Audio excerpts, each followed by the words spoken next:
You've got that new war game ready to go. And in this podcast, this vlog, I'm going to share with you my approach to starting a new war game, making that transition from literally opening the box, seeing that potential, looking through the rules, imagining glory to come, getting it to the tabletop, and then from there, getting to a point where you can play a game with other opponents or with your friends, or start to build out your army. And this transition is gradual. There are going to be mistakes along the way. There's going to be pieces of rules that you leave out. There's going to be rules that you misinterpret and play wrong, maybe for some amount of time.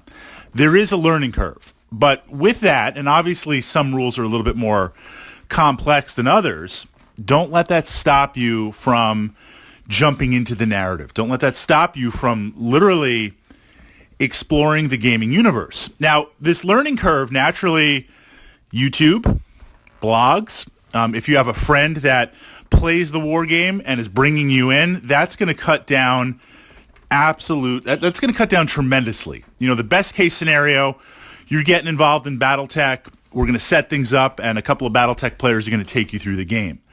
That, within 2 or 3 games, you're going to understand what's going on because it's in its most natural and organic presentation. Translating from the physical rule book to the table, a little bit harder.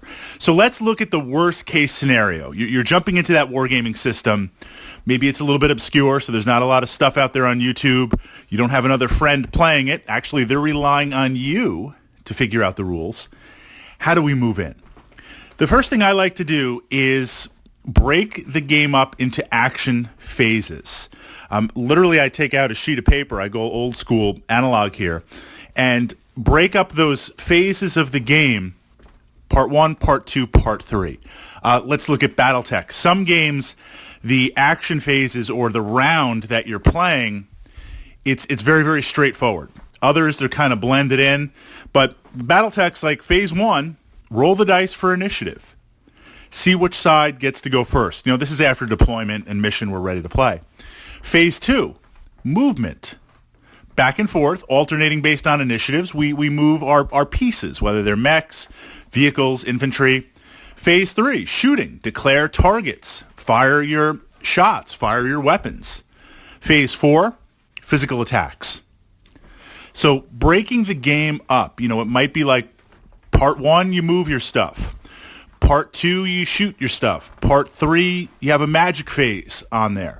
Part 4, morale phase. Whatever those pieces are going to be, you're looking for a guiding framework. And then within those phases, I kind of write down if there's any special rules or things maybe to keep in mind, essentially building up a little flow chart, a little flow sheet.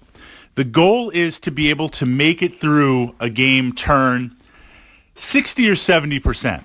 Because once you begin to understand that framework on here, then you can start to look at some of the nuances and a little bit more obscure rules, or by understanding the flow of the game, if you now have to look something up.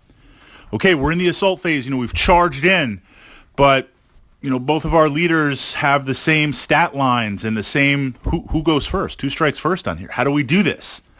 And being able to look and add that up, you'll be able to know where to go within the rules.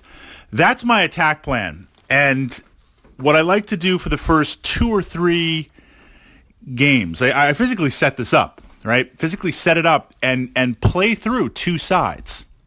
Play through 2 phases. Because again, before we can get into tactics, I'm just trying to get a hold of the flow of the game, the narrative of the game in that moment. Build it out from there. Your first couple of games, 3, 4, 5 games, they're real games, but they're going to take a little bit longer, and they're going to evolve on there. And you have to allow yourself to realize, wow, that one was an amazing game. But looking back, I realized we totally played that rule wrong, and actually I would have lost the game with that. There's going to be some adjustments to be made on there. That's the attack plan that I use. That's what I push forward. And obviously that's just the absolute worst case scenario.